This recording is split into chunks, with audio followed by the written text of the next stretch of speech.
Bonjour, bienvenue chez Resinam. Rentrez. Je vous présente l'équipe qui va se présenter peut-être. Émilie Questio, Case Manager. Tessa Wandinga, Case Manager. Et moi, c'est Sophie, je suis stagiaire chez Resinam depuis plusieurs mois.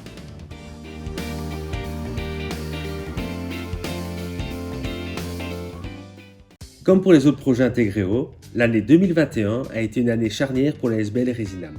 La période marquante a été la collaboration avec un consultant pour prioriser les actions de la SBL. Entre septembre et décembre 2021, nous avons rencontré chaque administrateur pour établir le plan d'action pour l'année 2022. Nous souhaitons davantage soutenir nos partenaires dans l'implémentation des soins intégrés sur la zone de Namur. Tout au long de l'année 2021, différentes actions ont été développées. Le case management, l'activité physique adaptée, l'utilisation des outils e-santé, manger-bouger, la sensibilisation au diabète de type 2 et le bilan concerté de la médication.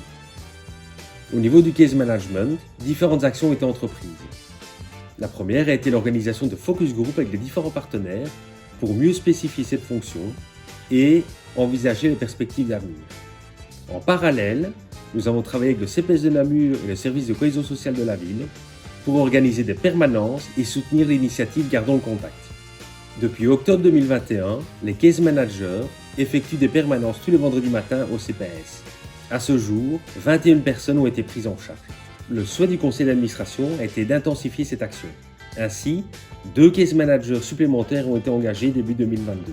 Un axé grande précarité et l'autre auprès des publics isolés. La SBL Resinam continue à soutenir l'activité physique adaptée. Pour l'intensifier davantage, les case managers font désormais une permanence au sein de la structure pour envisager une réorientation vers d'autres initiatives sur le territoire. Nous pensons notamment à Alteo et Neosport. Nous soutenons aussi désormais les tests à l'effort pour les patients pris en charge au sein de la structure. L'action bilan concerté de la médication a également été active tout au long de l'année.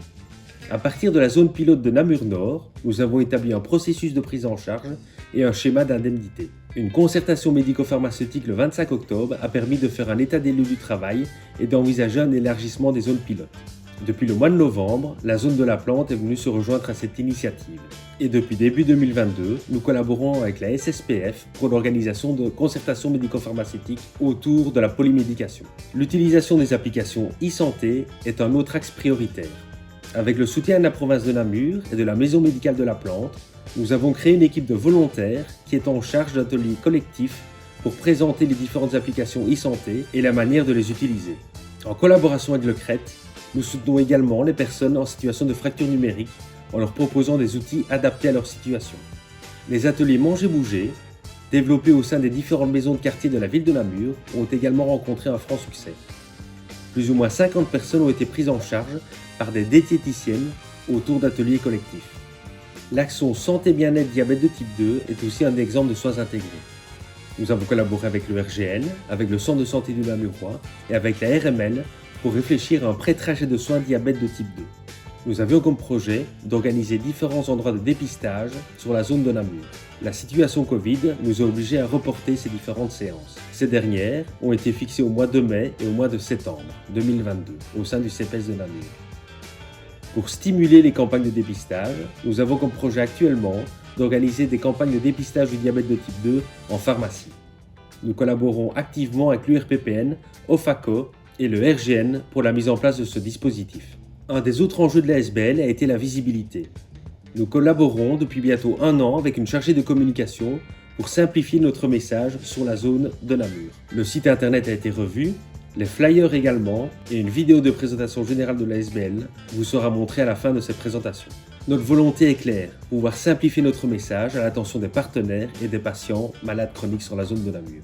Implémenter de nouveaux concepts sur un territoire ne va pas de soi. La SBL Resinam l'a bien compris. Nous souhaitons davantage être à l'écoute des prestataires de terrain. Ainsi, tout au long de l'année, un groupe de travail première ligne a été organisé. Initié en temps de Covid, ce dernier a trouvé un prolongement dans un dispositif de rencontre des acteurs de la première ligne d'aide et de soins de Namur. L'année 2021 a été l'occasion de conceptualiser ce dispositif avant de le réaliser en 2022.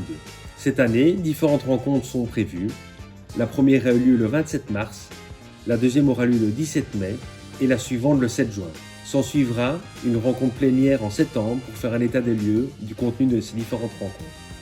Notre objectif est de mieux comprendre la manière dont les personnes se coordonnent sur Namur autour du patient. Si on devait définir Resinam en un mot, ce serait le mot facilitateur. Notre mission principale est de développer le concept de soins intégrés sur un territoire. Si nous voulons rencontrer un succès, nous devons être à l'écoute des besoins des prestataires ainsi que de leurs attentes. De grandes étapes ont été accomplies durant l'année 2021. Nous avons désormais un nouveau plan d'action, une vision beaucoup plus claire. Nous tenons aussi à vous faire part de notre volonté de continuer et de remplir les objectifs que nous nous sommes fixés au début du projet. L'année 2021 a été l'occasion de créer une véritable équipe Resinam.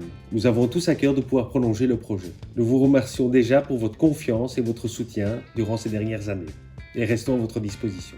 Pour terminer ce compte-rendu de l'année 2021, nous vous proposons maintenant la vidéo de présentation générale de Resinam qui va être proposée au public d'ici peu.